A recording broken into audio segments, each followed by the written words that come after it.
Good. Photos. Set. TJ ran away. TJ's not gonna pee. You people.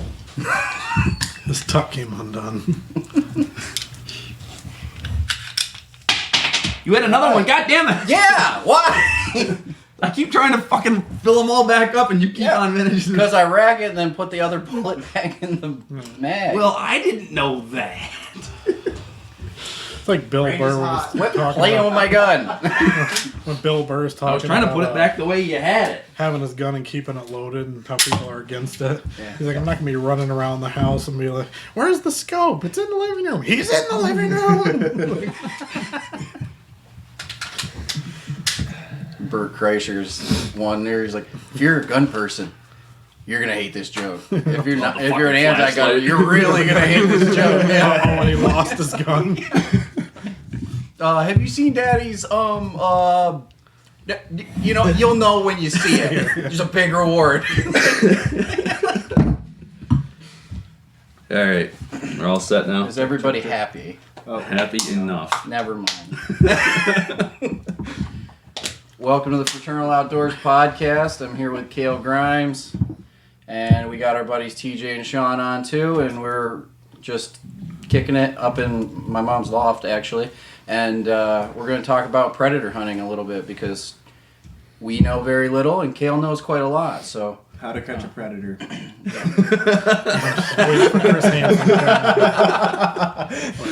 No, thanks for having me on, guys. But I will let you know, you're going to have to keep me on topic because I'll be talking right along, and then I'll get on how I think geese are controlled by the government as spy drones, and then talking about how mermaids are hermaphrodites. I'm not going to keep you on track because I want to know about geese being controlled by the government. Yeah, So. so speaking about predators, the government and geese. Go.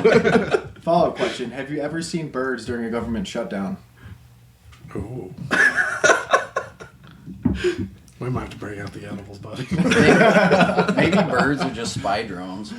They pretty much are. I was in a bar in college, and there was a guy that was dead ass believed that crows were released by the government and their eyes were camera lenses. And this is also the same guy that tried to kill himself and just took a shotgun and blew his bottom jaw off. Wow. So he had to drink his beer through a bendy straw. And that's a shot you don't want to miss. Yeah. That's what I saw. You know, he's been failed at everything in life, literally. Including killing yourself. Yeah, you're like, you fucked this up. That's wild.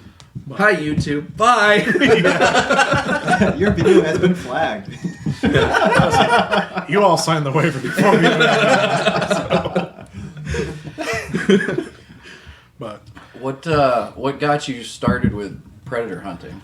I've always been outdoorsy. I loved it. My dad got me into trapping at a very young age. I was probably 4 or 5, just tagging along with him down on the creek, or my uncle's pond was always infested with muskrats, and I remember, they weren't worth much, but when you're 5, 6 years old, $2 was awesome, and then my uncle gave me a bounty of $1 for every one that I caught, and I just thought I was the richest kid in the world doing it, and I loved it. And then, as I got older, started doing my own trap line. I wanted to challenge myself more, so I got into land trapping, started with, raccoon, and going that route. And then I got this book, and I'll never forget, it was called North American Fur Bearers by Stanley Hallbaker, who was like pivotal in the trapping world for his knowledge, and he's dead now, but his knowledge, his lures, everything. Yeah. I just remember reading that cover to cover when I was 12 years old, and got into it and started going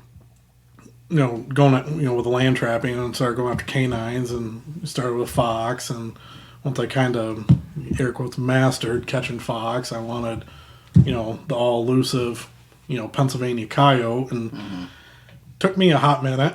I was 15 when I started going after him. I was 22 when I caught my first one. So, and just from then on, I was hooked with everything predator. Yeah.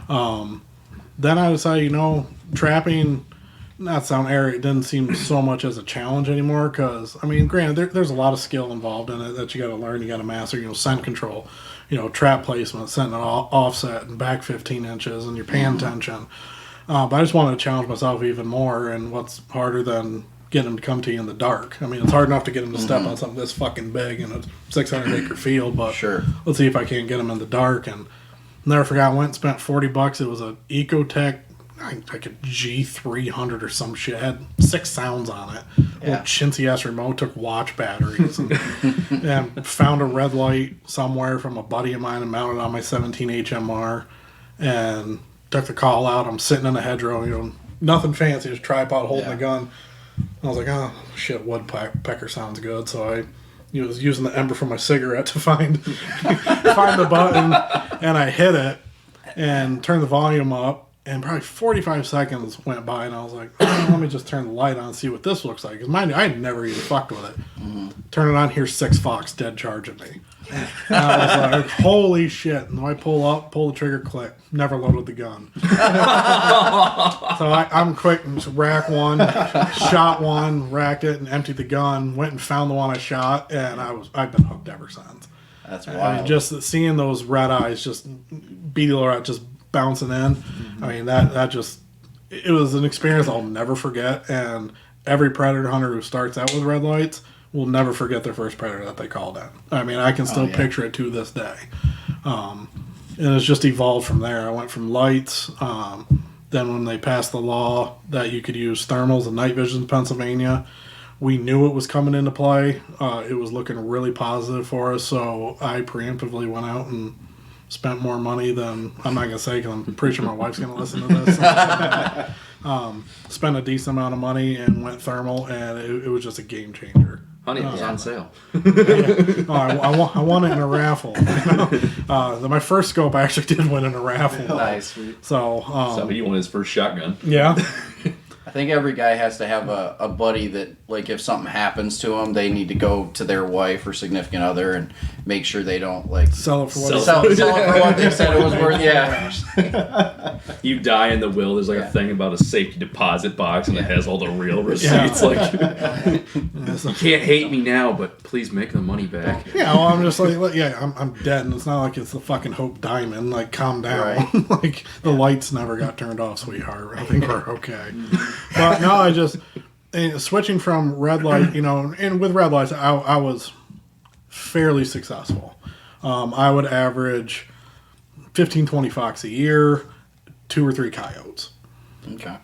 Which to me was awesome. Just to still get a coyote with red light. And I got buddies that still hunt with red lights, and they still kill coyotes. It's, I went to thermal, and it was a game changer. Yeah. I mean, because instead of having a concentrated focal of here, with lights, it gives you tunnel vision. And you guys have all looked through my optics and through the scanners, and if I'm looking at a coyote coming in from 200 yards out, I still have another 600 yard pan of that entire field that nothing can backdoor me, coming in the field. And if this one's a lot closer, I can quick pop shot the far one, reach over, and I can have an opportunity at this one. Yeah, the added field of view just gives you that much more of an edge. Yeah. Huge game changer. But like I tell everyone, until you're ready to make that plunge, do not look through one. Yeah. You will become obsessed, and you will start to justify 26% interest on a credit card. So don't, until you have the cash and you are ready to buy, I bet you do not look through one. Yeah, you told me that after I looked through it. Yeah, I know. Yeah, you told me that, and then you were like, "Hey, you want to look through it?" Yeah. I can't not now. Real bad. The shitty part is I brought $2K in cash in the truck on the way down here, so.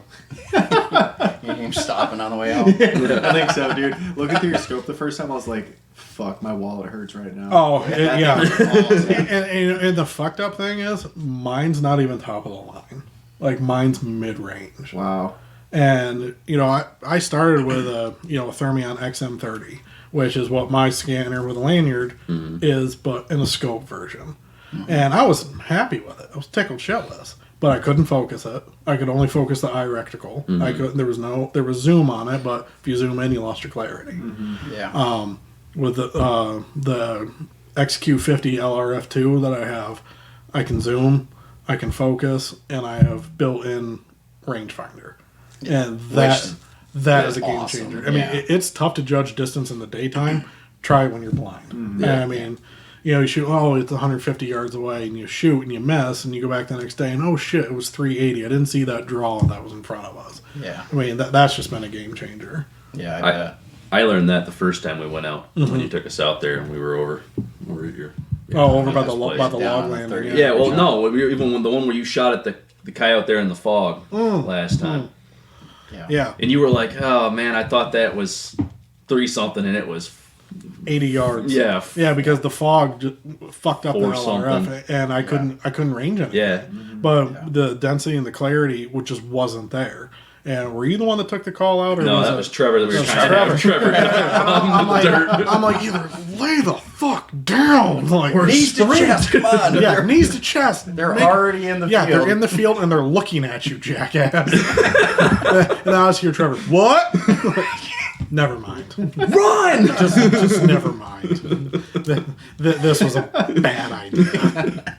But yeah, we fought the fog hard that night. No matter where we went, it just we get set up and then roll in. Then we move and then it'd roll in again. I was just like, son of a bitch. And down there is so close to the creek. Yeah, it's but I just mean, we watched that fog heavy. roll in. If you remember, because we walk into the field to the right. It was set and clear. And Yeah, then, it was set and you know, you could see the dense fog and the deer, you know, outlines of them, and then we were clear. And by the time Tickle Shits got back and I was able to get on that dog, the fog was everywhere. Yeah. So, I mean, I was at least glad you guys at least got to see some, because every time I take someone new who's never gone coyote hunting, we eat a shit sandwich. They don't howl, you don't see them, or you shoot the neighbor's cat. I mean, you know, going back to my red light days, I remember when I killed that first fox, I was on cloud 9. You know, I'm Googling how to become pro staff for Fox Pro. You know, fuck Al Morris, I got this. Yeah, but you know, you just learn. You know, a predator's prey's eyes are where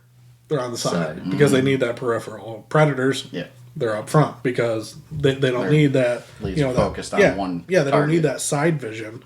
You know that prey does. You know, their head's constantly on a swivel. So, you know, with red lights, a deer it picks it up, but with a predator, it looks like brake lights. I mean, there's a huge difference. It's just bam, it is bright and it is right there. 2 perfect halos staring right back at you. But the downside is, it turns its head, you lose it.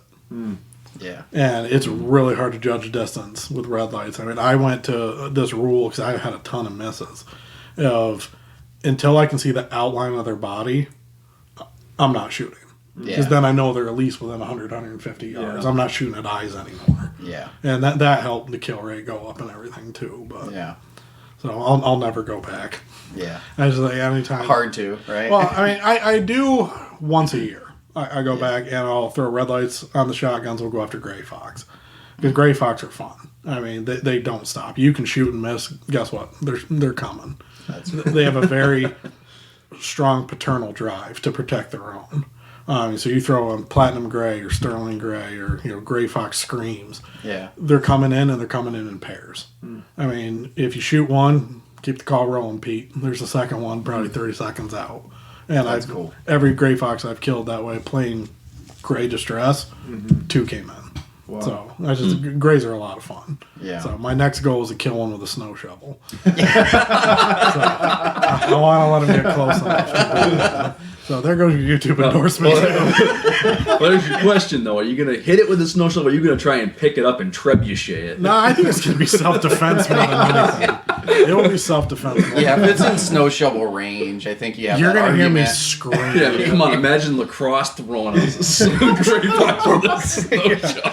Yeah, no, that's hard pass. Yeah. But Even better, you do that and your buddy has the shotgun. He yells, "Pull!" and you huck it. You have the red lights. I want to be on the side with the night vision or thermal with the camera, just watching, videotaping that. But and that's, I mean, Predator over the last 6 or 7 years since I've really taken, and I am by no means the best at it. I mean, I suck hind tick compared to Jim Waxter, Adam Young, Freddie Fry. There's 3 really big Pennsylvania guys' names. But it's kind of like consumed me. I don't care about deer hunting as much anymore. I'll turkey hunt the first couple weekends if the weather's nice.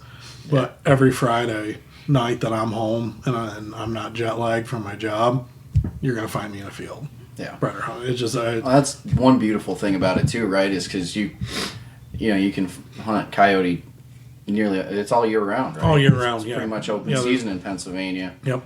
The only time there's any really stipulation is during any big game season. Yeah. You got to have you got to have your big game license on you. I mean, pretty much a coyote's the only.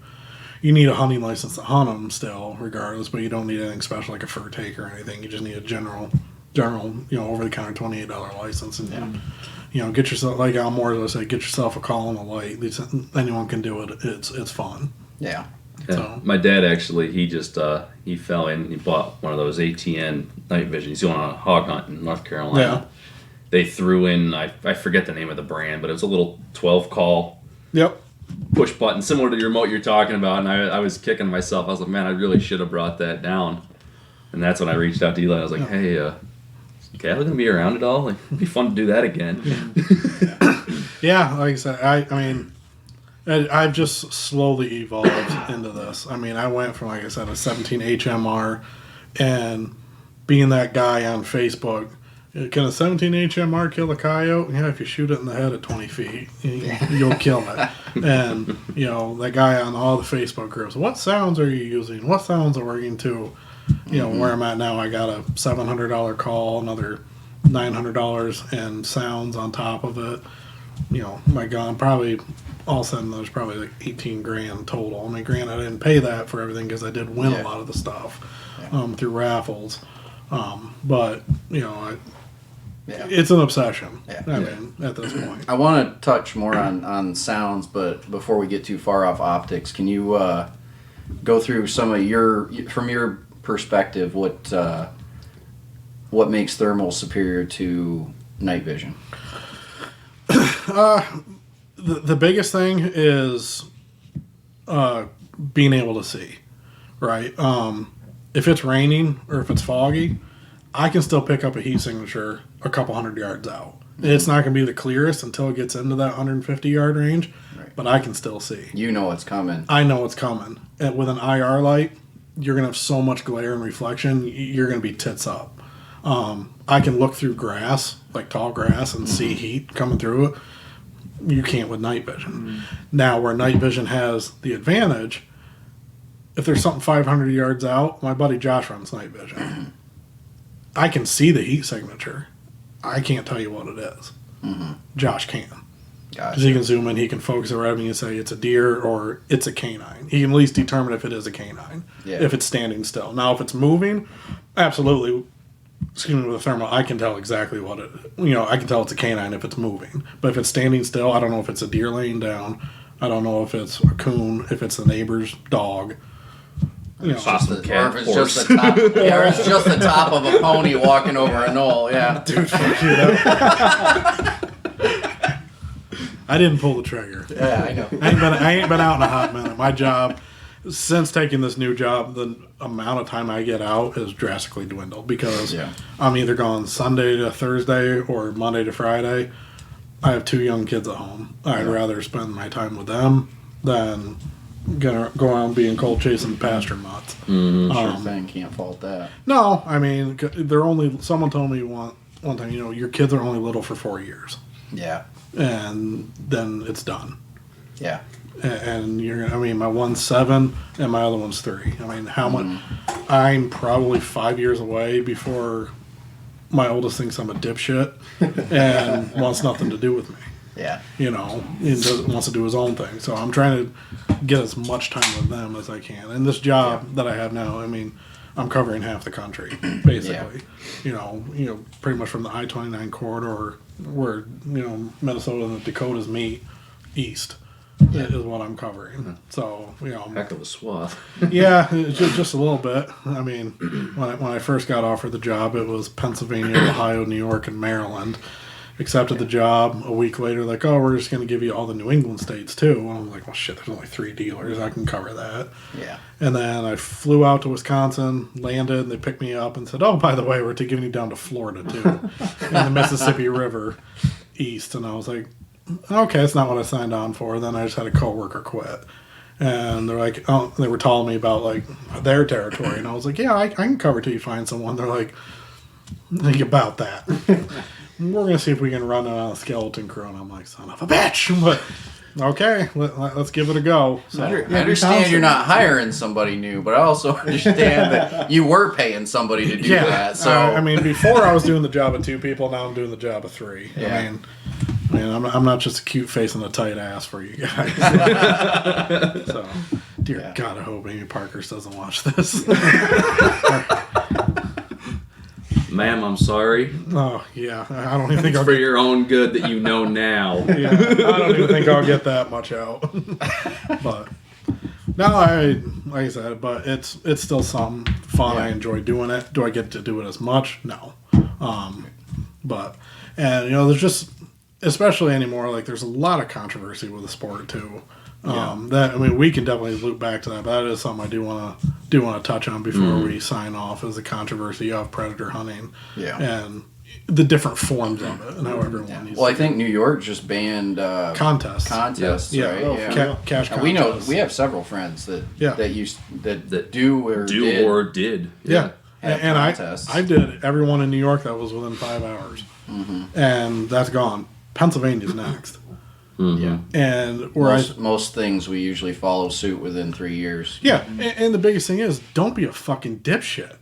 Don't put them in the ditch when you're done. Yeah. Find a landfill, find a hedgerow, and the farmer that lets you throw them in. If they got a dead pile, put them there. Yeah. Where my coyotes go, if someone finds them, they're trespassing, and they're trespassing fucking deep onto my property, like a mile down into the woods. Yeah, where they went looking. They went looking, exactly. And so don't do that. Don't be posting, Kill pile photos. kill pile photos. I mean, I have no problem with, post your harvest. Be proud, A predator is not an easy thing to harvest. I mean, granted, there's people out there that make it look easy. Fucking ain't. I mean, like I said, it took me a long time before I was able to kill a coyote. Yeah. You heard how much I've struggled. Yeah, no shit. And then when you finally do kill your first one, and it's not by happenstance because it's just out in the field, you actually call it in and you work this dog, and then you work another one, and then you work another, and you're like, oh, it all starts to click. And then that's when you get those people on Facebook and they're like, hey, what sounds are working? And their only response they get is, fuck your mother. They're not going to tell you. Like, they had to grind and figure it out too. But, then you got competition of land. It's becoming more and more popular in Pennsylvania. And I'm not losing spots, but I'm now having to share spots. And you're sharing spots with people that don't know what they're doing. And I don't knock anyone because I didn't know what I was doing when I first started. Sure. You got to get out there. You got to make those mistakes. You got to learn. But now you're calling educated dogs. Yeah. And then you get in this whole other spectrum of houndsmen. And I'm a houndsman myself. I have coyote dogs. And one thing I will say, the only slide towards houndsmen is if you plan on running the property, you better have permission from the next 3 fucking properties within 5 miles. Or have your dogs trained with collar alerts that they'll come. Yeah, but dogs don't read posted signs. Are you going to pull your dog off if he's got a coyote's ass in his mouth running 11 miles an hour? No. I gave my dog my phone. It has Onyx on it. He just didn't use it. The dogs don't read posted signs. So make sure if you're going to I used the clicker. I told him to come back. Yeah, I mean, Weird, he was latched on. That coyote was dragging it. So, I mean, that gives predator hunting a bad name. And then these guys posting videos and pictures of teeth on game, which no.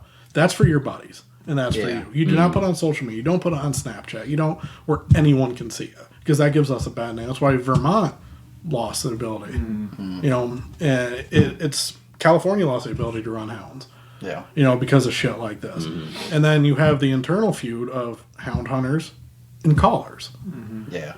They fucking hate each other for some reason. Why? You both share the same passion. Yeah. Eating our own is the quickest way to lose hunting privileges. And it goes like with archery, compound bow users, and crossbow hunters. I mean, you both share the same passion.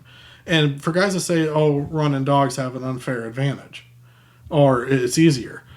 I ran hounds for 6 or 7, probably 10 years. I've ran hounds either with people or on my own. Yeah. Most I've ever seen killed in a day is 3. Most I've ever seen killed in a weekend calling is 28 in Pennsylvania. You cover more ground calling. And I'm sorry, but you take a dog, you feed it, You train it. You get a couple $1,000 invested in this thing, and you just hope to Jesus this thing is going to run a coyote and not a deer. Yeah. I mean, there's no advantage to it. There's a lot of work. People, they're not machines. They're dogs. Yeah. They're going to have bad days. I mean, it's just like, cowboying. It's you and your dog both trying to not let each other down. Yeah. You both got a job to do. You don't want to miss when that thing comes around. You got your bird dog. You don't want your dog to sit in the hut all day because you can't hit them when they're cupped with feet hanging. Mm-hmm. I mean, because your dog's going to look at you and be like, what the fuck? Why am I here? We have my one buddy's dog. He'll bring the coyote by you every time. If you miss, he's done for the day. He will. He's done hunting. Yeah. He will. He'll not straight up hunt. look at you and be like, I'm disappointed. Yeah, he'll just look. He'll look at you, turn around, just walk back to the truck. Do what I need to do. Yeah, It's your he's turn. like, well, I did my job. Yeah. Apparently, we're just here to look at him. I was like, want me to get this one myself or like? Yeah, Dog with an what the attitude. fuck? But yeah, like that. We can definitely circle back to that. 'Cause that's a hot topic for me. Is the cannibalization of the sport. Yeah. That goes across all hunting platforms. It really does. No, and you can go even beyond hunting. That's a same as everybody. Everybody's got their thing. It's their thing. If we all just took a step back and we're like, all right, you do what you do, I'll do what I do, and at the end of the day, as long as we're both having fun and we're not hurting each other actively, Yeah, like I got into geese hunting this year, and I was telling my buddy, and he like shit on me because we were hunting them in a cornfield. Oh, I hunt them over water. I can't swim, dickhead. Good for you. Like, I'm not doing it. Like, I gotta tell you this one. So we were doing we had a hunt this past year, waterfowl hunt, and we were sitting there, and the geese and the birds are landing just a little too far away, and we're sitting there going, TJ, if we put you in a wetsuit and we tie your shotgun to a boogie board, I think you can swim out there and shoot them. Oh, those fucking assholes. He didn't do it either. No, we were sure I didn't have a debating. We were wetsuit on. debating It was on the cold as logistics shit. of how do you make a. I'm bringing a duck wetsuit hunter next swim. time. I've got one. I got a 10 mil. I'll bring it. I'll throw it in the truck. but just little things like that. Like, Yeah. who cares? You're out there. You're doing what you love. Yeah. I mean, you're providing for your family. There's a lot worse things I could be out there doing at night. Yeah. Than, Like drugs or drinking beer. Yeah, like I said, I've been so that used to be a horrible vice for me, and Yeah. what saved me from it is the outdoors. Yeah. I mean, because between predator hunting and I used to coon hunt real heavy, Yeah. and that kept me sober because it gave me something to do on the weekends Yeah. instead of sitting in my truck in the driveway when my wife and son, we didn't have kids at the time. I'd fake being on a phone call, I'd sit in my truck and drink till 10:30, 11 o'clock at night. She knew what I was doing. I mean, it almost cost me my marriage. So I can say full-heartedly that the outdoors saved my marriage. Yeah. So Can't be cocked running around with a gun hunting. no, you so. can. It's Well, just, you can, but it's not a. yeah, you can only be a silly bitch so long. It's not morally or legally a great idea. Someone's getting shot. So, and what was a real eye opener is we were out there. I mean, we were pretty pickled. And Porcupine was out there, and they were in season. Fuck, if we had the 22, and I get out to stop it. My buddy like straight down on a dirt road, and it ricocheted up and caught me in the fucking forehead. Oh man. I was like, yeah. I mean, I like I said, I drank enough Captain Morgan. I deserved a fucking eye patch. And so Every time you lift a leg, a barrel gets put under it. yeah, I mean that was the end all to be all. I was like, I got to turn my life around. Yeah. So I don't want to be like that jaundiced Santa Claus that scares the shit out of kids up at Kent Farms. I think he weighed 86 pounds and his eyes were fucking yellow. God, I remember that guy. I was just like, oh, he smells like beef sticks, Dad. I don't want to go. Fuck, he scared the shit out of me. Santa ate the reindeers. No, Santa was 86 pounds and had stage 4 fucking liver failure. Old jaundice for you. Yeah. That Oh, happens. it's like the porcupine. When was that? Was that last year? The one that you I took turned into a bowling ball? I took two turkey loads in his 12 gauge, and the thing was chewing on the side of the hut we were sleeping in. I walked outside, loaded the shotgun, shot this thing. It rolled like a soccer ball and got up and kept walking away. So I shot it again. It rolled again, got up and walked away. And I went, Bowled it up the hill. Is what he did. guess I need better than bird shot in a 12 gauge. Meanwhile, TJ and I didn't even think much of it when he went out to get rid of the invader. He and I were still in there, like getting out of our hammocks or cots or whatever we were in. In bed with the window open. And yeah, He was right next to the wall. He's just on the other side of the wall with the muzzle behind us. You're like, bang! Oh, my ears rang all day long. That Like, shed son like of a 6 bitch. times. Yeah, I come back in. They're both sitting. You fucking asshole! What? I shot it. The funny part was does. we were sitting there like every 30 seconds, Shaw would shoot, and every time the gun went off, he'd get further and further and further and further. Like, he'll be back. Yeah. He'll be back. There's only 3 in the tube. He's just leaving shells to find his way home. Yeah. Came back and I go, I need a gun, I need a rifle, I need a pistol, I need something that something shoots bigger. a real bullet. This thing's just laughing at me.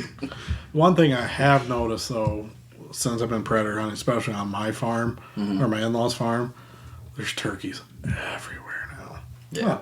Everywhere. It's funny you say that because I saw like 6 turkeys up there when I was putting around the. There's a lot of turkeys in this A valley. lot of turkeys. There's a lot of rabbits around anymore.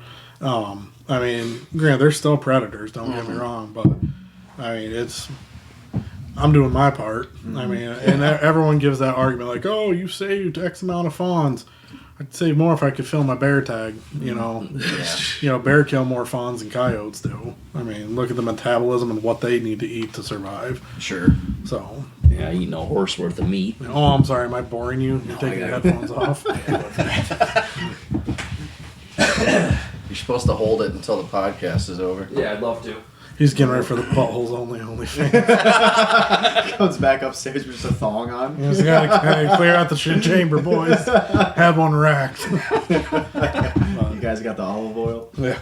But, no, I mean, it's something that I'm just passionate about and I love it. And I could talk about it for hours and hours. I have story on top of story with it. And, you know, coyotes, you know, coming in from behind you and barking at you when they're 10 feet. And you just look over your shoulder and there it is standing in the road. And you're like, fuck, I'm facing this way. Yeah. You know, what do? You know, How often does something like that happen where they come in totally outside of where you think they should be coming from? not so much anymore now that I've kind of figured it out. I give them the wind. Everyone always says, you know, it's not deer hunting where, you know, you want the wind in your face. You know, I prefer a crosswind. I'm going to give them the wind because what they're doing is they're focusing on that sound. I've seen videos and there's guys that are 1,000 times better than me, you know, will turn the sound on and a coyote will pinpoint, they'll shut the sound off and the coyote will beeline right to it and jump on the call. Wow. It hurts 700 yards away. They can just fixate that well on it. Wow. So I go ahead and I give them that advantage. I give them the wind. And I just try to keep my scent cone out of where I typically think they're going to be coming from. Gotcha. Now, granted, that's not every time.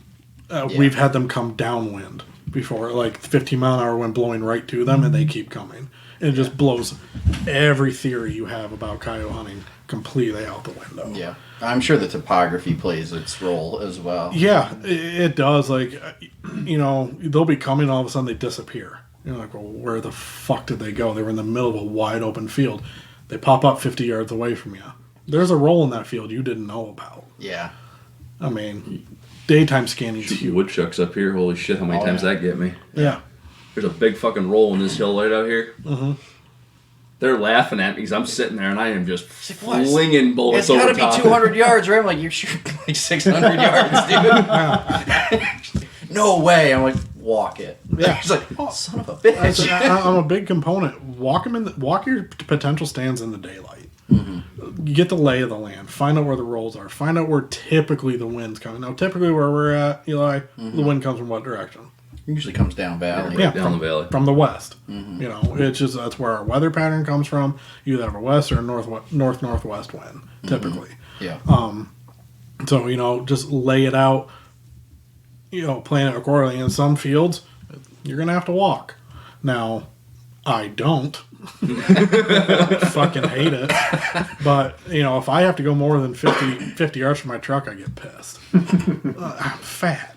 I don't like doing it. You know, and like I said, and like I went with this one kid, and he's like, park right here. So we did. So we grab all our shit. I'm like, all right, I'll follow you. Figure we're going to go 20, 30 yards and set up. Like half mile in, I'm like, bitch, where are we going? And he goes, oh, we got to get away from the vehicle. I'm like, no. I was like, follow me. We went back and set up 50 feet from the truck.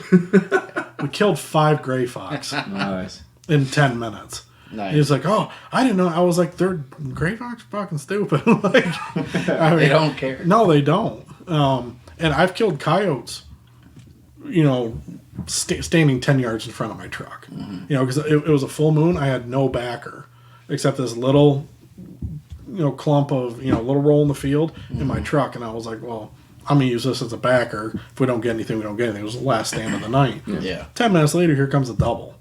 I mean, so it's the old thing, oh, you got to do this and scent control and this and that. You got to be scent minded. You're never going to control the scent. Yeah. I mean, you're never going to be able to. Like, the best way to describe to me is, Eli, if your mom was baking a cake down there, you could tell she's baking a cake, right? Yep. Because you can smell it. Yep. That coyote can smell the egg, the flour, the sugar, the yeast, the milk. Yep. I've heard that said for bears too. Yeah. It's the same deal. Whether it's true, I don't know. They can't talk. So, but, you know, something like in their sensory, like in their, you know, They're breaking it down. they're breaking it down. From a biological Yep. standpoint, they just they've got man, it's some unreal number how many like Nerve endings and like the sensory glands and things that they have going on that detect that sort of stuff. I mean, we've had coyotes that pop up 600 yards away upwind of us. And, you know, you'd think that they're going to come hard charging in. Well, they'll come on a line, and then you'll see them turn. Try to hook. They're hooking. They're trying to get, and then they'll skirt that entire field and come around to try to get the wind. They want to commit. They believe their ears. They trust their eyes, but they listen to their nose. And same thing, we've had them come in on a dead sprint, and they get to 300 yards in the wind shifts, and Lock then all the of a sudden, brakes. lock, spin, and they haul ass the other direction because they caught your scent, and that's frustrating when that shit happens. Then that's usually when Cale ensues a melee because he doesn't care what ammo costs. What ammo shortage, you know? So. Start hammering it. Oh yeah, yeah. My one buddy that I've hunted with made a compilation video of all our thermal kills because we got, you know, we can record videos on our scopes, and he's like, send me all the kills that we got this year, and he asked, you know, the other two guys that we hunt with for the videos, and he made a compilation video of all the coyote kills for, I think it was 2021 or 2022. Yeah. And he's like, had to edit this way down, otherwise it'd have been a 15-minute video. It was like an 8-minute video. I was like, why? He said, because Mag dumped McGee. I was like, yeah, that's my bad. Yeah. He's like, so yeah, he said, kill shots only on this one. But because when I go, I'll take 40 spare rounds because I on a good night, if they're moving, I'll go through half of them. Ask me what I take on every duck hunt. It's about 75 shells. And Oh, yeah. Damned if I ain't shot through 25 of them before. And I'm shooting at them standing still. Fuck, a duck's moving. Yeah. I mean, unless you're like me and you wait for him to land. You could be us. I love We let the wind stop them. Yeah. Yeah, we got this one spot we kind of lucked into just because our other co-host Adam, he's got a family connection and they have this like semi-permanent blind out on a point on one of the lakes up Canisius his Lake, direction yeah. and You know how in And duck he- hunt there's an easy, a medium, and a hard mode? Yeah. This is easy mode. the way the wind comes around that point because they like to follow the Yeah, they'll land into the wind. They like yeah. to follow the shoreline at X yards, from Yeah. and so they hook through this little cove and come out around this point, and the wind just hits Hits them 'em. They and can't stops move. them. Yep. It's like watching a car pull an e-brake. Nice. I still don't forget those buffalo heads that me and Yeah. Adam shot. You shoot them too? I forgot. I think Anyway, I remember because No, we I were don't sitting It was there. me taking a leak, and I'm yelling at you guys Well, we to were shoot sitting them. there, and they came in super fast and just landed. And we're like, I'm watching them come. They're coming with the wind. Oh yeah, that I'm was just standing there so peeing. fast. Yeah. These guys are in the blind. I go, ducks, ducks, ducks, ducks, ducks, ducks, ducks. Plop. They go, where? I go, on the water in front of you now. they landed so They had came fast. in and Yeah. It was crazy. They just shot in, and we're just like shocked because we're like, yeah, they're like looking at me, looking at the spread, like where? I'm like, the whole edge of our spread right Sean's now trying is. to whip his dick back in. It's like, shoot him! Shoot him! Like, Shit, decoys are expensive. I'm gonna wait for one to move. There is decoys. Well, they were No one gives a shit. Well, these weren't mine, thank God. I don't trust that's you guys right. on those. Yeah, we were working on borrowed decoys that day. I've dug shotgun pellets out of a Fox Pro call before. There was a gray fox coming in. I took a kid with me. I was like, shoot it. All right, don't shoot it. Bam. Bam. It was on top of my call and he shot. I'm like, mother. I heard shoot it. It totally plunger fucked the one speaker. Yeah, I bet. So I sent it back to Fox Pro and called him, said it was coming, and told him what happened. It was out of warranty. I was like, I know I'm going to have to pay for it. Just fix it. No, you're right. Let me know what I owe you before you send it back. And they're like, well, what happened? I told them, like, dude, that's awesome. We ain't charging you. That's nice. Sweet. You know what they did is they opened the box, they took yours out, put a new one in, they hung that one up in their office. Oh, They're yeah. like, this idiot. But that's good customer service. Oh, yeah. Yeah, Fox yeah. Pro, are they the best call out there? It's debatable. Lucky Duck has some damn good shit, and Ecotech's catching up. Mm-hmm. But it's the customer service. Yeah. And I can be at their headquarters in 3 hours. It's in Lewistown, Oh, okay. Pennsylvania. So Yeah, so it's local. It's It's as local as. yeah, I mean, Yeah. it started in a garage, and just blossomed to this global company now. Yeah. And just the customer service, in my opinion, is just bar none. You call and someone answers the phone. Not sound racist, you can understand them. Yeah. They're not saying their name's John. They're not shopping out there. No, it's not They're- fair news. yeah. Don't lie to me. No, I mean, there's something to be said about places that don't outsource their calls to somewhere that actually Yeah. don't care Yeah. about you, and they're on hold and they don't know what they're saying. Like Yeah. they have people who answer the phone who know the product, Yeah. which Yeah. makes so much more. Oh, I had to call difference. Canon customer service because I bought a printer and the piece of shit wouldn't work out of the box. And he's like, "Was it plugged in?" I'm like, "Are you fucking with me right now?" And he, You know, though, that's a man that's worked in IT and he's been like, Every IT person ever. You try to turn it off and back on. oh shit, my work car broke down. I was telling you, I left me Yeah. stranded in fucking Rochester. Yeah. I'm sitting on the on-ramp to 390 front. I can see the airport still. Yeah. And then the tow truck shows up 2 hours later because, promptness. We'll be there in a minute. Fuck you. Shows up and he goes, "What's the problem?" I'm like, "Well, it won't run. Like, it shut off on me while I was driving. I need you to fix it. I need you to tow it to have someone fix it." He's like, let me see the key. I was like, okay. So I gave him the fob and he gets in. Starts like trying to start it. And I'm like, "The fuck do you think I've been doing the last 2 hours?" You didn't think I did a I was like, "You don't think I've been sitting here, dickhead?" It's like, here's your problem. You forgot to start it. Yeah. And yeah. he goes, he's like, "Well, trust me, I'm a mechanic." I'm like, "No, you're a tow truck driver. There's probably a reason. Now do your job."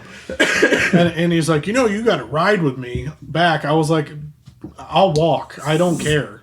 there's an Uber for a reason. Yeah, I was like, We're in the middle of Rochester. I I can was call like, an "Listen, Uber. I just got off a 4-hour flight from Dallas. I want to go home. Like, chop chop." Yeah. Oh, I was so pissed. I didn't call here to fix my car. I called here to pick it up. Well, then, shout out to West Her of Rochester. Takes them 10 days to even look at the son of a bitch and get my fuel pump in. And then they call me. "You want to make an appointment to put it in?" Oh my God. Where's the car now? Oh, it's on our lift. Fuel tank's off of it? Yep. "I want you to think about this and call me back." Then I hung up. Yeah. They called me 20 minutes later. "Yeah, I didn't think that one through." "No, Skippy, you didn't." So, no. Mike Salvatore. Wait. Peace up, 8 down, buddy. Holy shit. That's a Jeff Foxworthy moment if I've ever fucking seen Oh, one. I was just like, Sir, the neon light is in your face. yeah. I'd like you to read the sign. Yeah, I was just like, are you stupid or do you not understand? Like, it's one of the two. I don't know what it Little is. column A, little column B. But, and that was like with vehicles. I don't have good luck with vehicles because I have Clearly. I have to fly a lot. And I was getting... Oh, Boeing? No. Weird. Well, I was flying, and so I have to get a rental car wherever I go. Well, I'm in Okeechobee, Florida, and I stopped to take a piss at this gas station, and my phone rings. I get out, tuck it, take a piss and walk out, and I'm driving a Jeep something, like a white Jeep Compass, I think is Probably a what it was. Compass. It Yeah. was just a nice little mid-sized SUV. Kind of boxy. Yeah, very smooth vehicle to drive. I love that damn thing. The arch support for your back, everything is awesome. Once White and I get out there, and I'm trying to open the shit. It's locked. I'm still on the phone. I'm hitting my key fob. Still won't open and everything. I'm like, son of a bitch, I'm reefing on it. And I look in, and there's this old lady like this, screaming. Like, and I was like, what the fuck? And I look like 2 parking spaces down is my car. I was trying to get into the wrong vehicle. Oh my god. Oh, that's awesome. Please tell me you explained to that woman before you No. walked away. No, it's Florida. Ma'am. So, and then probably That's like, true as Florida. They probably didn't think much of probably it. like her granddaughter came out and she's like, "What's wrong?" "Oh man, try getting it." I'm like, "Oh, meanwhile you're seeing shit. We gotta take it a shitty time." So this poor lady thinks she's got dementia, and now they're putting her in the nursing home all because I was a pussy and wouldn't stick around to let them know exactly what happened. Explain it. But I was great. flying. I was flying home from Florida, and the flight was delayed. There was something mechanical. I'll never forget. Like they come over the PA. We finally fix it, and we get on the jet. We start going down, getting taxied out, and then they stop. I'm like, "Fucking now what?" Yeah. And flight attendant's on the phone with the pilot, and she's like, "Ladies and gentlemen, the thing that was broke before they held us up. Apparently, the warning light came on. The pilot thinks he can land." Using it manually. So, like, what do you guys want to do? Do you want to go back to the gate or you want to take off? We're putting it to a vote. So I pull out my phone. I'm recording this shit. Get it and send it to my wife. And I'm like, if I die, you sue the shit out of Delta. I was like, what in the fuck? By a show of hands, we're gonna wing it. I was waiting for you to say Spirit or like Oh, Frontier. no. Awesome. Delta. No, that's a Dear Delta move. God, I will not fly Spirit or Frontier. I would raise maybe like, yes. Yeah, but those are the people that expect to be like, Yeah.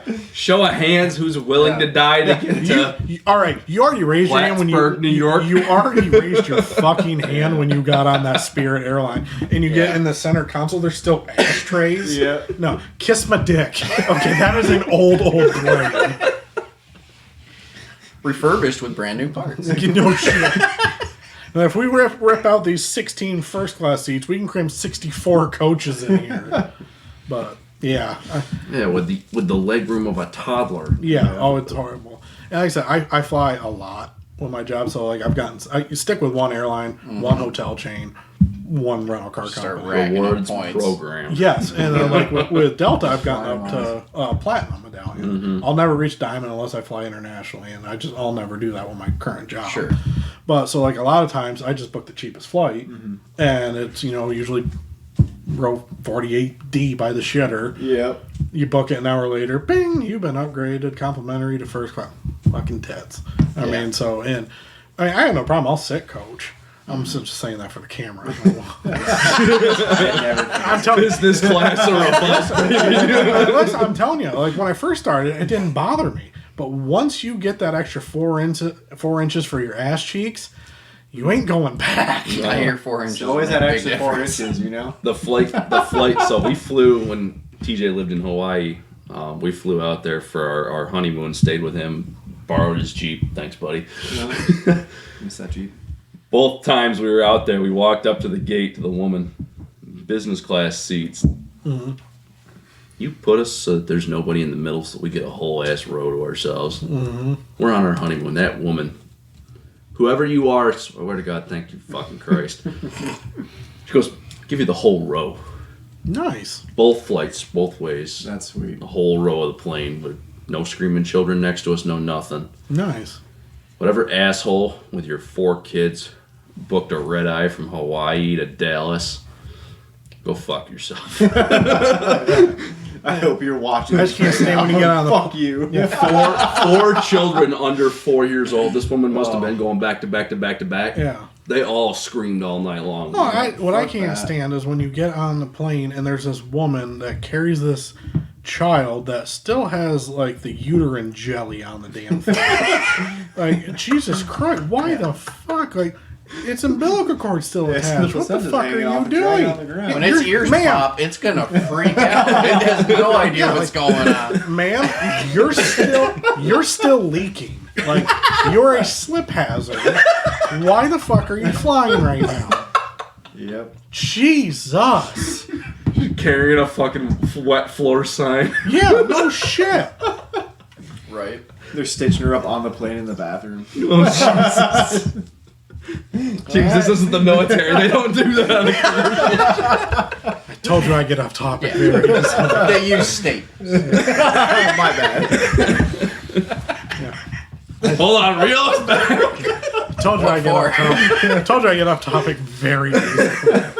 But no, but the plus side to this job though, I've got to hunt in states that I never would have been able to. Yeah, that's I've cool. hog hunted in Florida. I've coyote hunted in Pennsylvania, New York, Ohio, Virginia, got to red fox hunt in the red fox belt in the eastern shore of Maryland, where you can kill 40 a night if you Wow. if you're up for it. Wow. I'm calling Carl after this. Michigan, Michigan, Indiana. I got invited to Illinois, Wisconsin. Thanks, Dick. I gotta buy a license in another state now. know, You said that. But I mean, what's nice with those other states that they're more inviting to out-of-state hunters.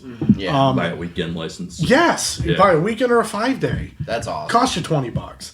You know, like when That's I went, really I went awesome. goose hunting outside of Goshen, Indiana. I think the whole thing, I had to get my migratory stamp, obviously, but you buy that, you can use it anywhere. Yeah, Right. federal. I bought a 5-day permit to hunt.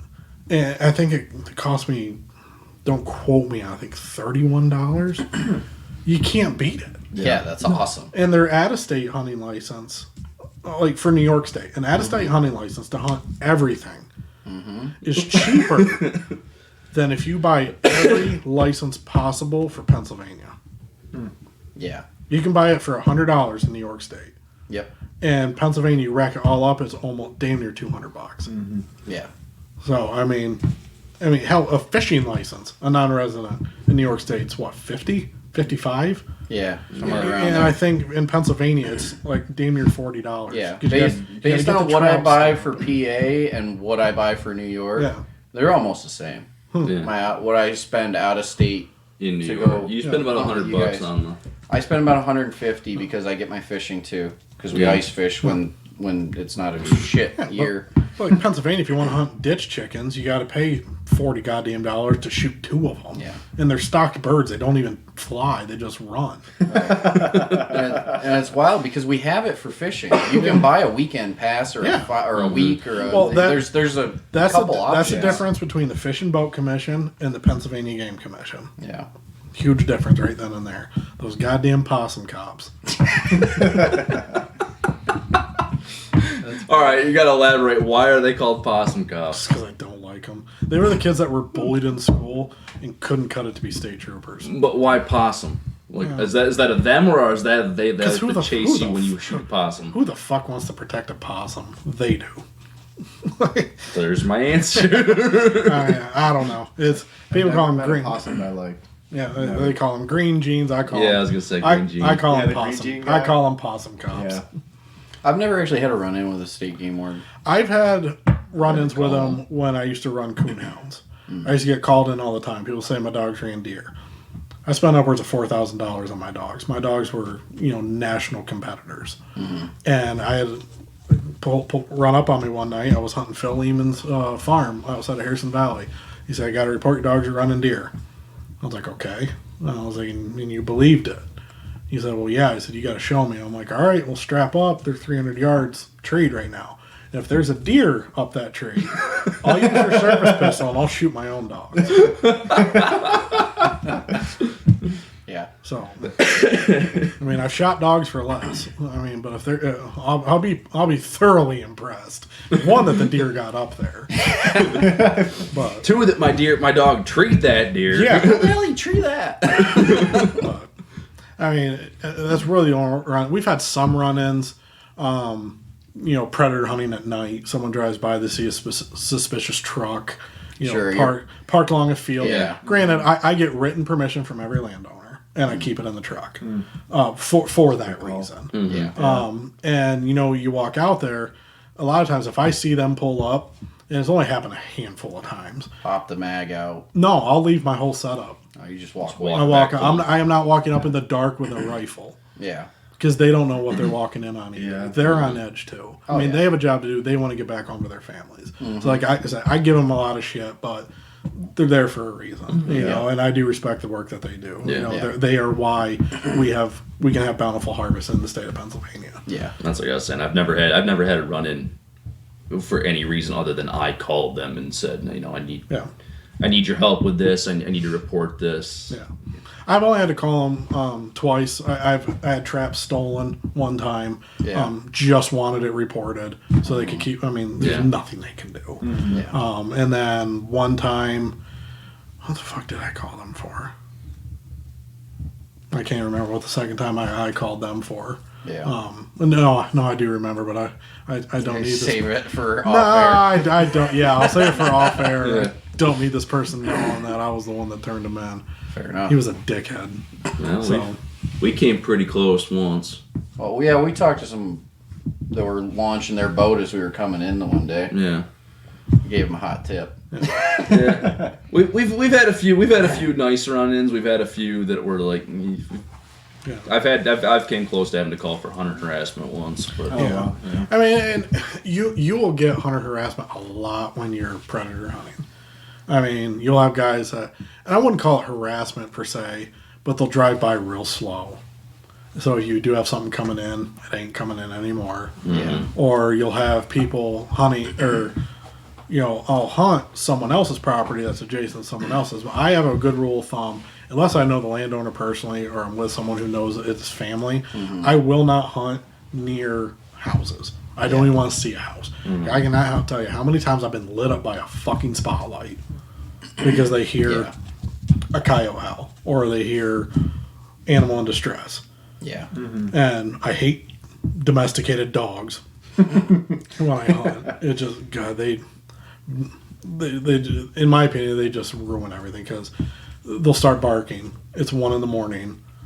Landowners are going to wake up. yeah, everybody's gonna wonder what the hell is going on. And then, I have permission to be here. Yeah, but you woke me up because my dogs woke me up. I don't want you hunting here anymore.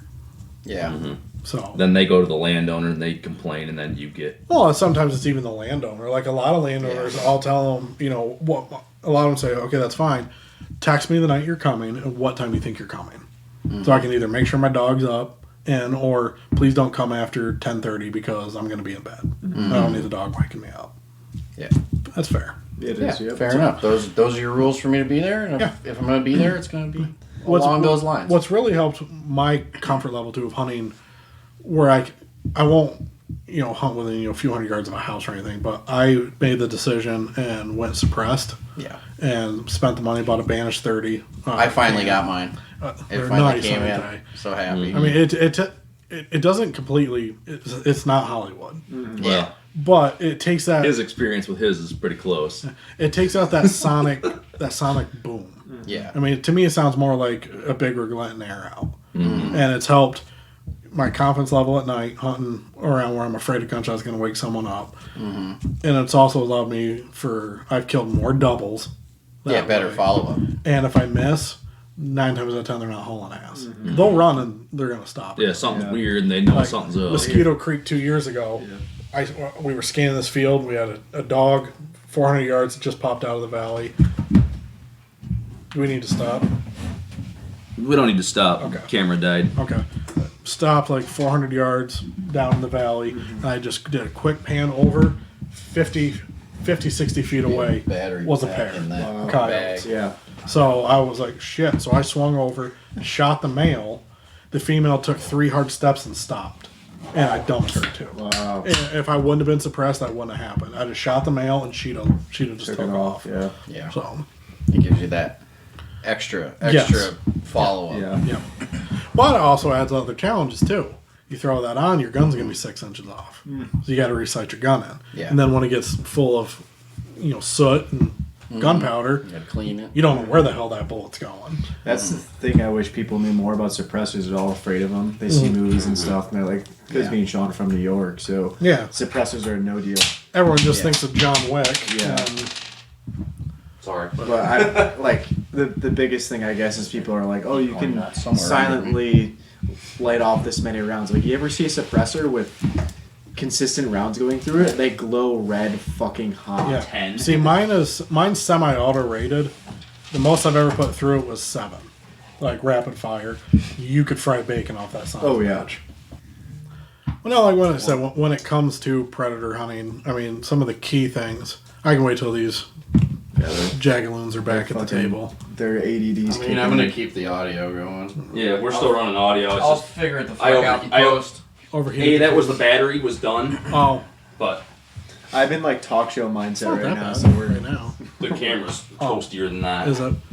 But like, But I mean, we just ran an hour. That was an hour right there. was it really? Yeah. Man, that went by fast. yeah, that did. This is a lot of this is a lot of fun. You guys This need. is sweet. I'm gonna Yeah. invite myself more often. Yeah. Hey, dude, anytime you want to come on, it's fun. I've been You see how we do this now? Yeah, I've been hounding Eli's ass for 8 months. Yeah. When are you gonna have me on? When are you gonna have me on? When are you gonna have me on? Well, and now that we know, We're now getting better at actually getting set up and doing Yeah. it. Yeah.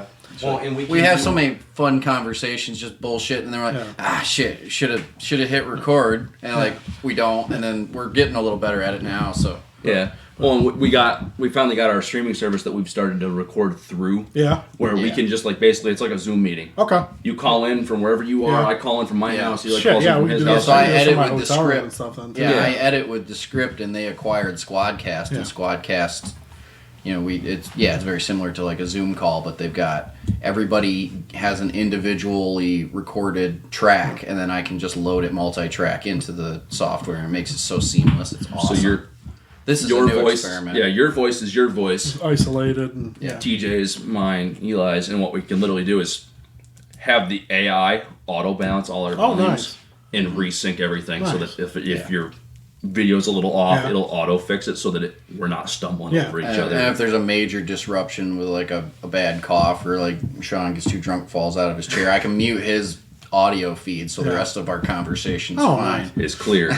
Speaking of doing them from a hotel room, going off on a little tangent, you gotta let me have this. I love tangents. The world needs to hear this too.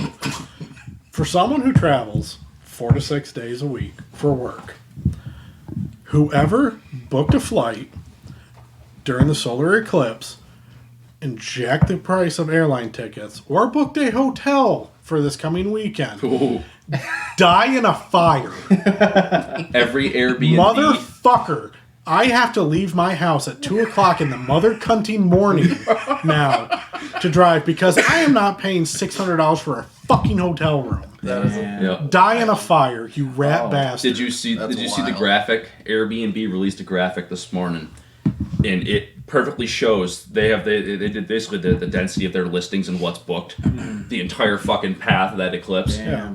Red. You cannot find an Airbnb anywhere in Yeah. that fucking. You know path. what? I hope wonder it. if my I aunt hope and it is uncle are booked cloudy. down the road. I hope it is cloudy as shit, and you find out your wife's cheating on you.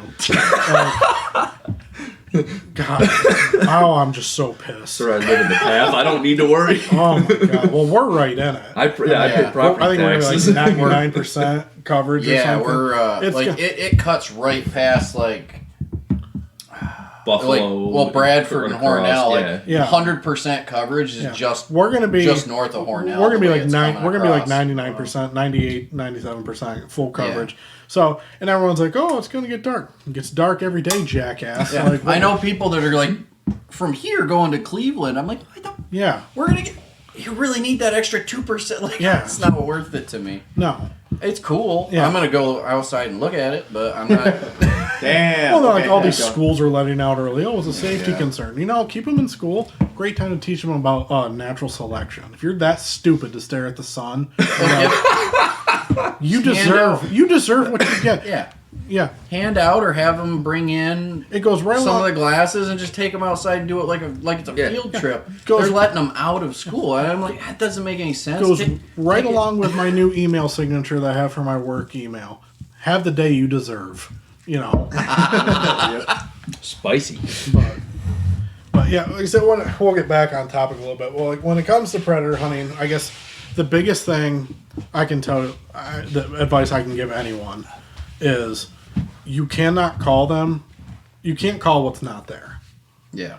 You got to do your scouting. I mean, going out, locating them, looking for sign, looking for trash, looking for scat.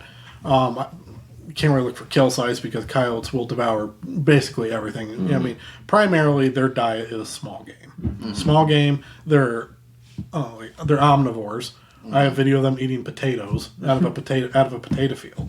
Because I had one farmer ask permission to hunt, and he said, "Well, you know, I'm a crop farmer, and deer eat potatoes and corn, but coyotes don't." And I was like, "Let me show you this video." And he's like, "All right, fuck it, go for it." Yeah. I mean, because they'll eat it. They're opportunistic animals. Yes. Mm-hmm. Yeah, they'll eat acorns. Yeah, they'll eat acorn. Yeah, they learned that from the wild crats. Yeah, they'll eat apples. They'll eat acorns. They'll eat beech nut. They'll eat anything that they can that provides sustenance to them. Yeah. Rarely do you see them taking down full-grown deer. Right. Roadkill deer, injured deer, absolutely. Fawns if they can find them. Yeah, mm-hmm. I mean, bobcat take down full-grown deer. Mm-hmm. Coyotes will when they're packed up and the opportunity arises. And I know I'm going to get shit on for this. And I'm like, "Oh, my uncle said this, and we found this." Your uncle's queer, all right? I don't care. Like I have. Yeah, do they take down full-grown deer? Absolutely. I'm not going to say that they don't. Will they? Will they? Maybe.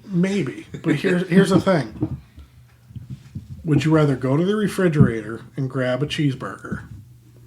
Or would you rather go down and wrangle one of your aunt and uncle's goats, strangle the fucker while it's screaming, exert all this energy, and then cook the goat? I like goat. I like the burgers in my fridge. No, I got your analogy. Yeah. Opportunity arises. Yeah. Killing that goat is not guaranteed. Mm-hmm. That cheeseburger is. Sure. So they're going to put what's the least fight. So, cheeseburger. Yeah. So you can't call what's not there. And the wind can be your friend or it can be your worst enemy. Mm-hmm. Like I said, you don't need to go out and spend oodles of cash on this if you're wanting to get into it. However, I'm a firm believer. You can have the best gear in the world and you're not going to kill coyotes if you don't know what you're doing. Yeah. I mean, go with someone who knows what they're doing. Don't be a dick and hunt their spots. Right. I mean, I've lost so many hunting partners because of that. I've also lost hunting partners from them going with me for 6, 8, 10 months. And the entire time, they're just listening and watching what I'm doing, and then get their own shit, and then start going out by themselves or with other people. And that pisses me off more than anything. Like, I took, especially if I catch them at one of my spots. Like, fucker, come on. Have a little respect. Yeah. I took the time. I showed you this. I don't own the land? No. But you knew it was my spot. I brought you here. Yeah. And at least, even if they're gonna hunt that, at least have the common decency to show up and be like, "Hey man, I'm gonna be there tonight. I know you like to hunt that spot." Mm-hmm. My one buddy RJ, you guys have met him. Shout out to RJ. A lot of our properties overlap, and he'll say, "Hey, are you going out tonight? Do you want to go?" Can't. Just got home, or my plane just landed. I'm not going to be around. Yeah. Okay, well, I'm going to go. Do you mind if I hit this XYZ? Yeah. Let her rip, Tater Chip. Yeah. But him and I also have the agreement. There's a handful of spots we do not go to without the other person. Mm-hmm. Yeah. You've made it clear that that's your arrangement on your guys' agreement. Yeah. So, and there has to be that on some level with pretty much everybody you do that stuff with. I mean, it's just a dick move to not have some sort of an understanding there. Yeah. Well, use TJ and I as the same example as we talk about duck hunting spots up near us because we live 10 minutes apart. And it's like, you want to go hunt there? Yeah. You want to go there? You want to check this place out? You want to go scout this together? Yeah. Hey, I saw ducks here. I saw ducks at this field. I saw ducks here. Yeah. And when you guys go out, the invite goes out to the other person every time. Yeah.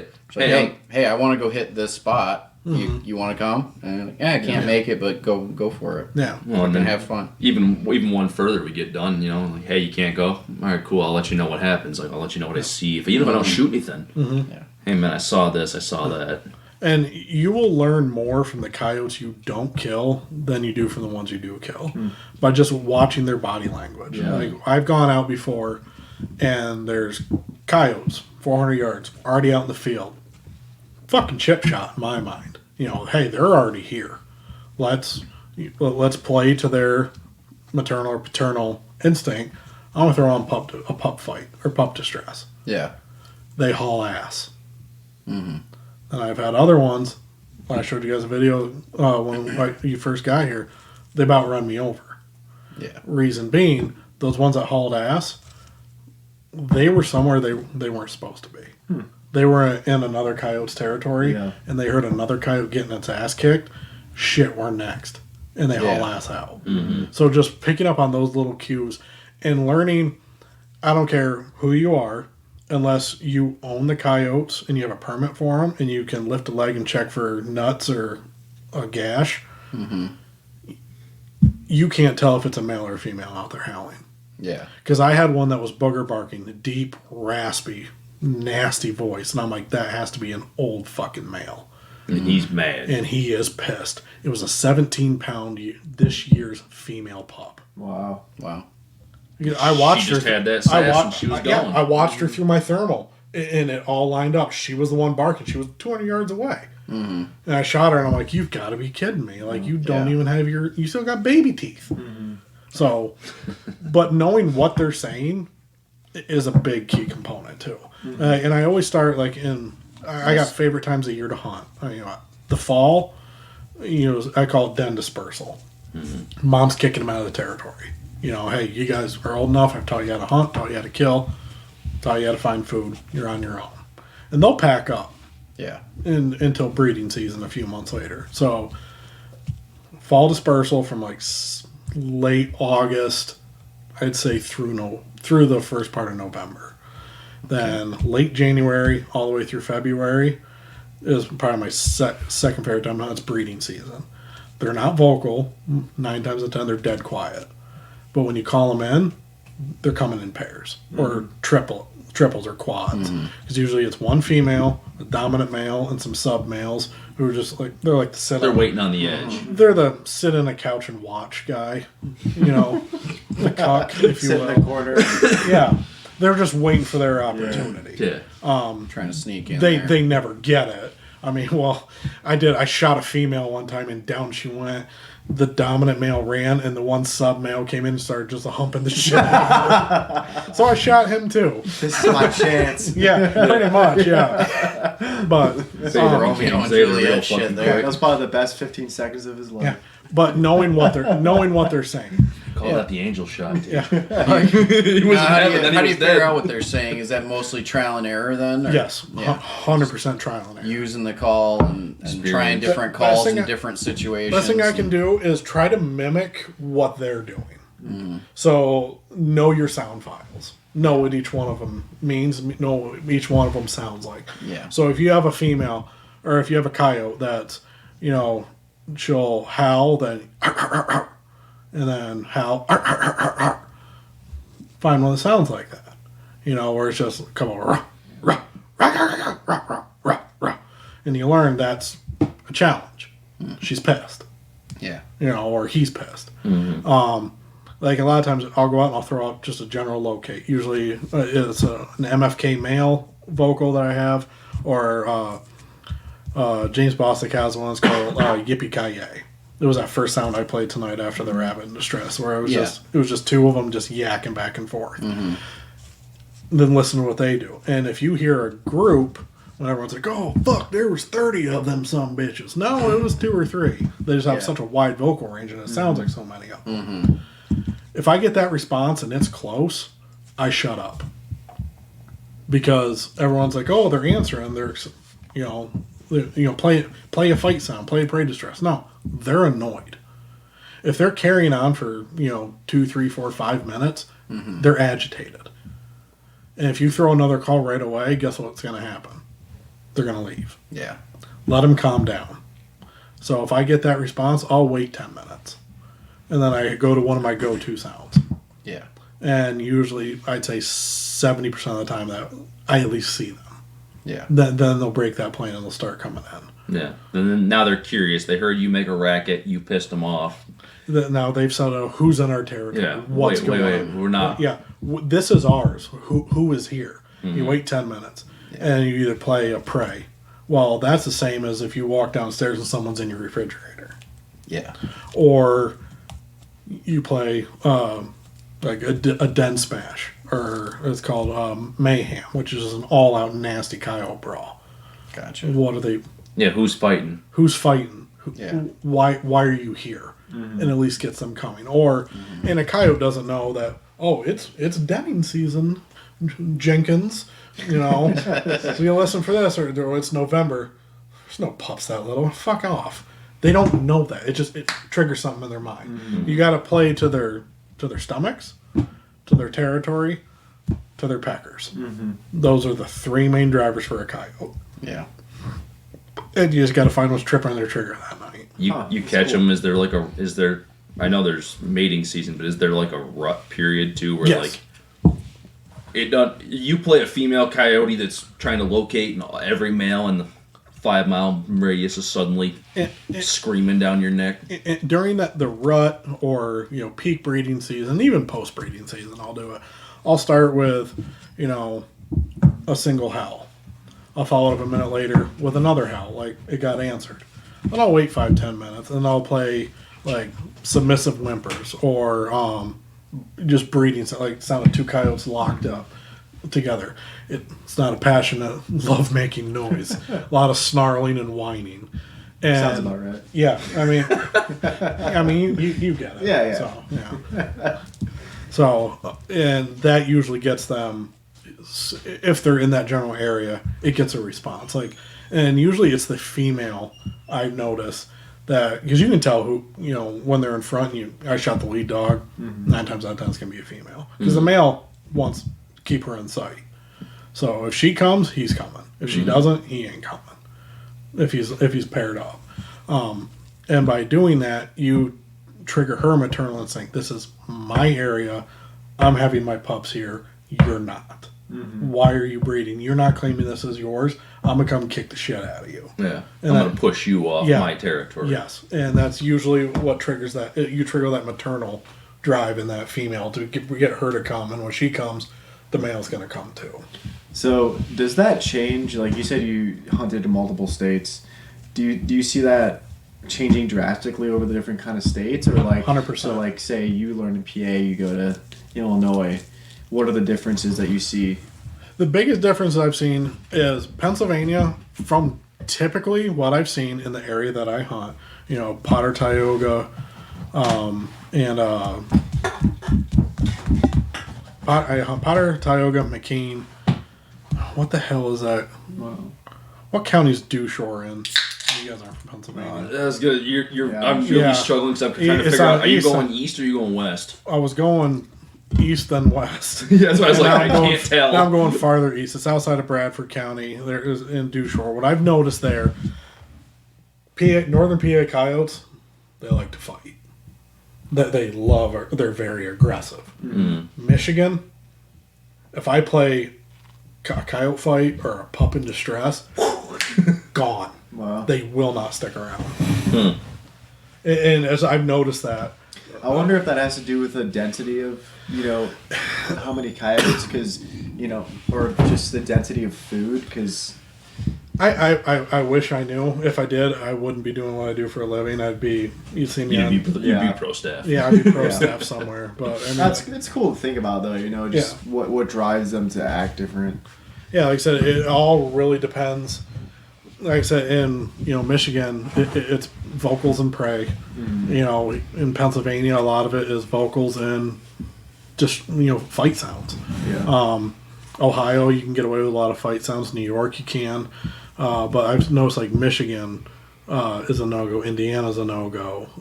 Just from the parts I've been in. I've hunted up into Thumb in Michigan, up near like Bad Axe, Elkton, Saginaw, that area. Then this spring I'm going to be hunting down near Quincy, Michigan, which is the southwest corner down near Grand Rapids, Kalamazoo area. That's where I do a lot. I go turkey hunting out there too. And you think our birds are big? Holy shit. Oh, yeah. You need to head to the southwest corner of Michigan. These birds, well, I call them butterballs. Yeah. I mean, these things are fucking huge. 35-pound turkey. I'm not kidding. Yeah. Damn. They are all of that. Like I shot a 2-year-old Jake with had like a 5.5, 6 inch beard. It was new. It was Jake because he had a real immature fan. 29 pounds. Wow. I mean, that son of a bitch was huge. He made me work for it. I mean, Yeah. we were out there from sun up till 11:30 for a shotting, but there was birds all day, all around us. That's cool. So I mean, it's real different out there. We just had Garrett Babcock on the podcast, the episode that came out before this one, and Yeah.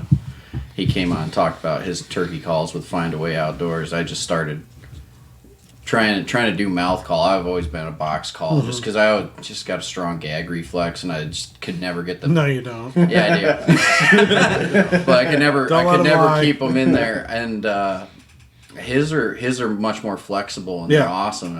I've been able to get. I mean, I'm not good at it by any stretch of the imagination, but I'm gonna try mouth call this year and see what I can do. It was bad. It was. You're selling yourself under on that. Oh yeah, we you were playing guys earlier. heard me playing with it earlier. Yeah, we while were playing. setting We were sitting camp. up there earlier, and I can call from my own diaphragm without a call in my mouth. I'm not great, Yeah. but I can call off a fool of turkey. He was sitting there chirping back at me, answering, and we were pissing off the local turkeys that TJ chased out of the 4-wheeler when he went tearing up ahead of us. I started dabbling a little bit in hand calls too, so I wanted more of a challenge. Like a sling call. No, for predator hunting. Oh, And Bees O'Brien game calls is who I use. They're all handmade calls. He has a lathe that he spins them on and makes them, and cuts the reeds. And man, are they realistic? was that what was on your lanyard with Yeah. your? With your, That was my peep. Yeah. I use that to stop stuff coming in. It's not, you can sit there and call something in, but I'll have it there, and I'll be on my gun, and I'll hold it in my hand. If it's coming in, I need him to stop, I'll just beep, beep, beep, beep, and it gets them enough to get their attention to stop. But like his open reed howlers, his gray slayer calls, I mean, these things are just so lifelike. They're amazing. cool. I love them. I mean, you pay out the ass for them. Yeah, Worth every penny once you figure out how to do it. nice. But yeah, I got it. He also made me a glass slate call for turkeys, Nice. and I was like, piece of shit, won't make a noise. And my buddy Ron Snyder from York, PA, came over and said, "You gotta scratch it up, jackass. Give me that thing." I'm like, "No, it's so pretty." He's like, "Now try." And he's like, "God damn, this is a nice one." Yeah, and I love that thing. But yeah, so I switch over to hand calls a little bit. I'll do them for vocals. I really don't like doing the prey. I got the lung capacity. I start seeing stars and shit. I mean, well, like when it comes to predator hunting in general, like the one takeaway message I want you guys to really take: you don't need the most expensive stuff. I know guys that kill them with red lights. I know guys that kill them with night vision. I know guys that kill them with thermal. I know guys that kill them in the daytime. Yeah. I mean, it's just what you find your niche and whatever you like. But the only coyote I've ever killed was daytime. yeah, Chewing on a cowhide. And my very first one I killed, I wasn't even coyote hunting. I was deer hunting. But I always had the logic. Doesn't matter what I'm hunting. If a coyote shows up, it turns into a coyote hunt. Sure. And I shot it. And I mean, I was 17, I think. Yeah. And I was like, oh, this is cat's ass. I'm awesome. Yeah. I thought it was neater than shit. Yeah. But Hey, thanks for tuning in, folks. Make sure you like and subscribe so you can catch part 2 of our episode with Cale. We got talking for quite a while, so we had to make it a 2-parter. Like and subscribe if you like our content so you can see what we've got going on, and use the hashtag Fraternal Outdoors on your social media and we can see what you're up to too. Have a good one.